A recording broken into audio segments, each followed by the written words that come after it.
Nice to meet you. Welcome to our environmental and arts education workshop. And I'm Ryan. Nice to meet you. Actually, this workshop is jointly organized by our team, Great Team, and the General Education Unit. And Celeste from the General Education Unit is over there. I want to take this chance to thank General Education Unit for all the support, like this classroom and all the arrangements. So, first of all, I would like to introduce today's program to you. I think you already know a little bit about it, about the rundown. So, in the first part, we will talk about urban farming, and we invited two founders of the Smiley Planet, which is a venture of urban farming. They aim to make Earth a better place through this activity, and then they will talk more about it later. And then for the second session, we have an artist, Jonathan Lam, which is coming soon. In the second session, she will talk about environmental arts. And then in the final part, it's back to our team's time. So we'll talk about their environmental and art education lesson plans, which would be very relevant to the teachers in Hong Kong. So without further ado, let me take this chance to invite Edmond and so good morning, everybody. Welcome to HKU. It's a very sunny day, and I look forward to taking you all off to the farm to check it out. But before we do that, does any of you have any farming experience? Raise your hands. What have you guys done before? Tell me a little bit. Maybe you guys know even more than I do. How about you? Well, I have a horticulture background, and I started community gardens in the U.S. City where I used to live. Okay, we should swap places right now. We're in the tropics. This is a whole different climate. But I guess the basics are still pretty much the same. And how about you? I've just started urban farming on my rooftop. Okay. And I love it. Trying to get other people to learn with me. So I've got this book called Great Sustainable Living Hong Kong, where we try to urban farm together. Okay, we have similarities. What about the friends at the back? I sort of grew up in a very rural setting, so my parents had lots of gardens. And yeah, it's just like, Okay, sounds good. Well, as for myself, I grew up in Hong Kong, concrete jungle. Then I moved to Vancouver. It's nothing like a jungle. Nothing like concrete jungle, I mean, it's exactly like a jungle, but it's just very nice. And then I moved back to Hong Kong, concrete jungle again, so I decided to do something about it. And the picture that you saw there was one of them. At HKU, just the building next door. And we're going to see that later. But to begin with, actually, let's project them off so I can have the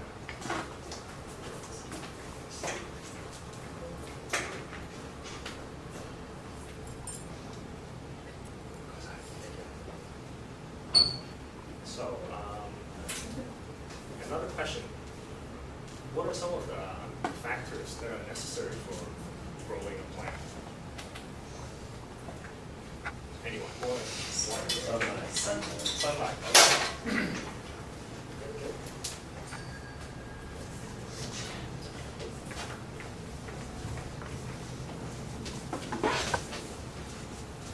What else? Soil. Good.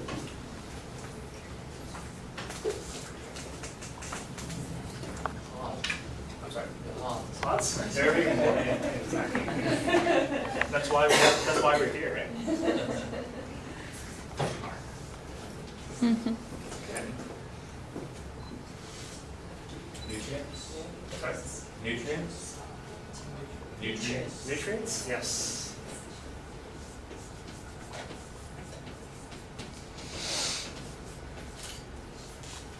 A seed. A seed. Yes. That's where it all starts.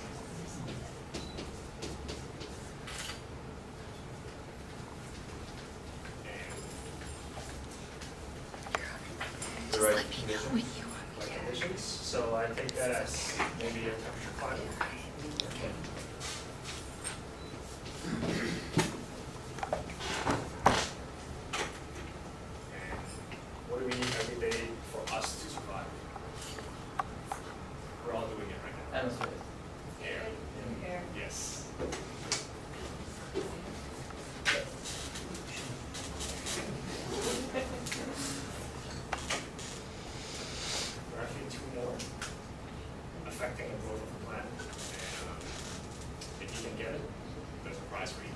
Light.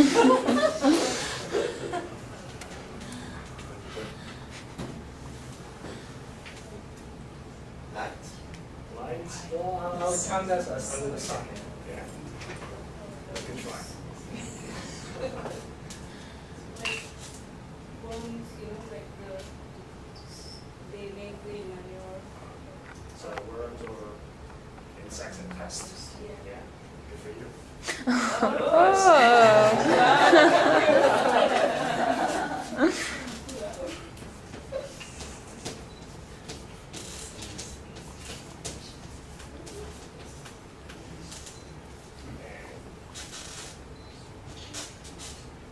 last one would be diseases. It's a tough one. So, what does sunlight do for us, for plants? It gives us a nice tan. What about the plant? Photosynthesis, that's right. So, say for plants at different climate areas, like you said, you're from the States. And here in the tropics, we have different hours of sunlight. So, say for now, we get an average of around 8 hours of pretty strong sunlight. And it's a good time to grow, say, tomatoes. But say in the States, when it's in the summer, you guys get on average like plus 12 hours of sunlight. And it's a good time to grow, say, grains, because there are like huge prairies of grains in the Midwest. What about water? What does water do? It provides moisture, of course, but what about for the plant? It's also part of photosynthesis. Yes.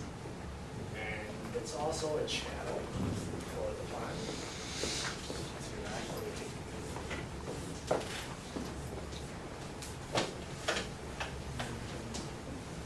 take up all the nutrients that are saturated inside the soil. And next we have a seed. It's very important because without the seed there will be nothing. Does anyone know how a seed germinates?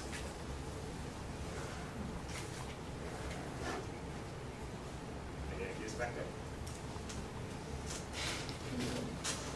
So a seed itself is where does the seed come from? Food, yes. You're going to get a lot of prize today. Yes.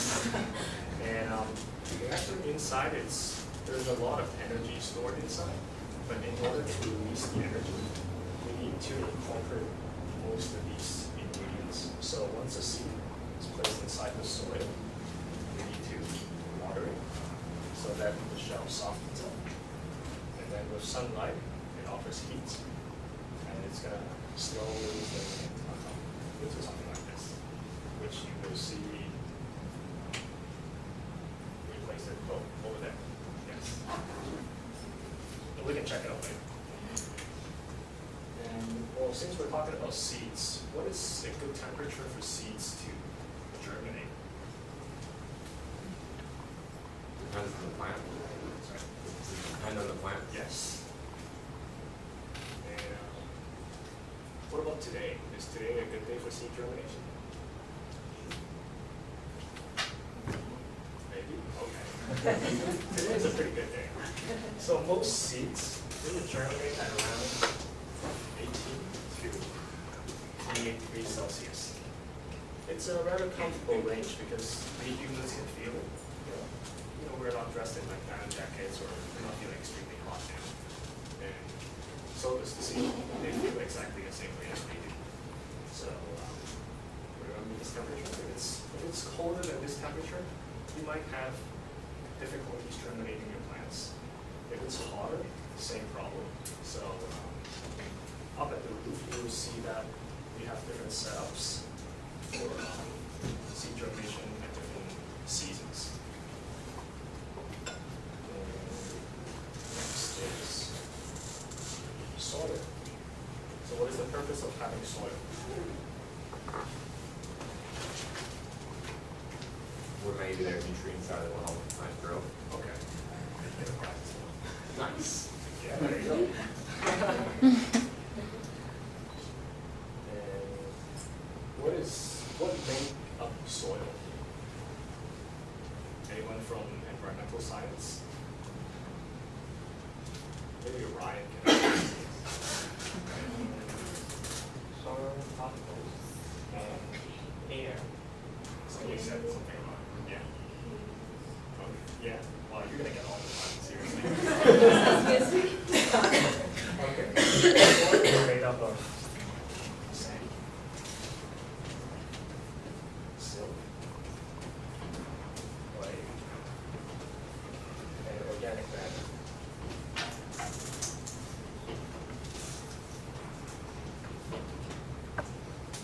So the combination of all these four, we get all the nutrients we need for growing things. So, like the sand, you guys have been to the beach before. So when you sink your feet into sand, you get beat pretty easily. But if you step on clay, you might get quite a sticky feeling, but you can't really get an imprint. So why do we need different combinations? Say have you guys seen any rice paddy field? Or even just a picture of it is fine. So you can see that it's saturated with water on top. So if anyone has actually stepped onto a rice field, it's actually nice and soft. You don't actually need to wear any shoes because underneath it's mostly clay. That's the environment that's best for growing rice. So that's why here in the tropics we get a lot of rain, and most of the rice producing countries are from the tropical region. So if now it's time for winter, and we like to grow beetroots. And in order for you guys to grow, say, a beetroot, you need a lot of sand, but very little clay, because beetroot, as the name says, is a root vegetable. As it grows, it drives itself down to the ground. So if it's too clayey, there's just no space for it to expand, and it will just simply stop growing.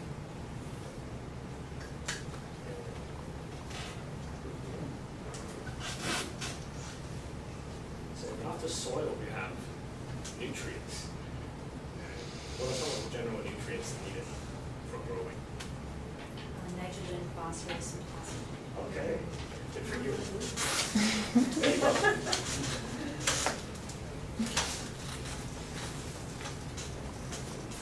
So we have nitrogen, phosphorus, and potassium.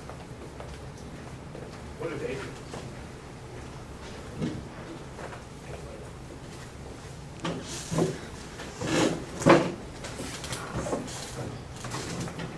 This helps growth and the health of the plant. Yes. So what about nitrogen? What does nitrogen do? I'm not exactly sure for nitrogen. Okay. I just know they help. Okay. Nitrogen is for the leaves. So if you see when we go to the roof, say in a few minutes time, you're gonna see that we have quite a lot of leafy vegetables up there, and nitrogen is our major source of nutrients for this season. And phosphorus.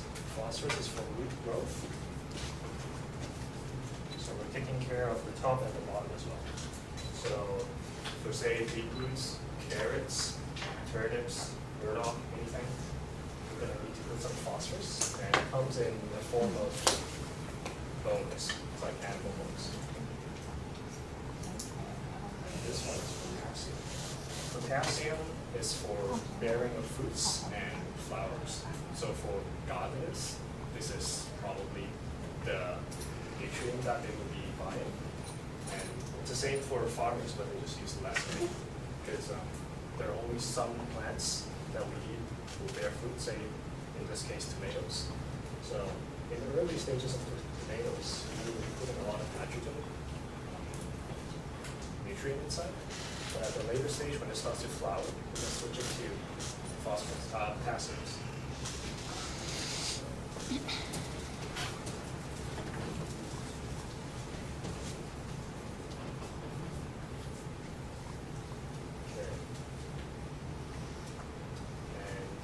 Next comes diseases.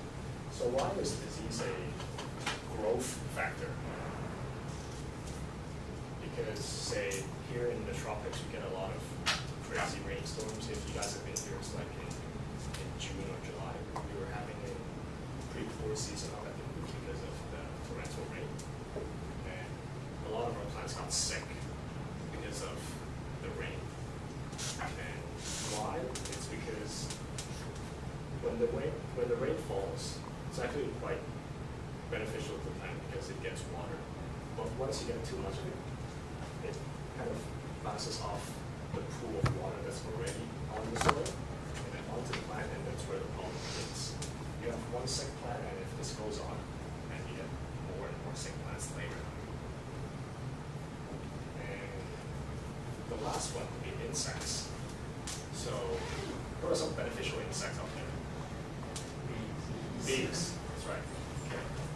You got one as well. Wow. Just one word. Yeah. It's early morning, you guys are here. You all should get prizes. Anyone else? Are there bees? We love bees for honey. We love bees for the pollen. What does bees do? Pollinate. Yes. Good. And what about some of the bad guys?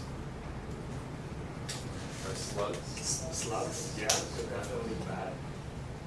And anything else? Aphids, ladybugs. Oh yeah, aphids are definitely bad guys. And we're having a lot of them out there.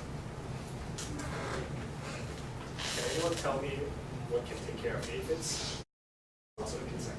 Ladybugs? Ladybugs, who said that? Okay. Prize as well. There you go.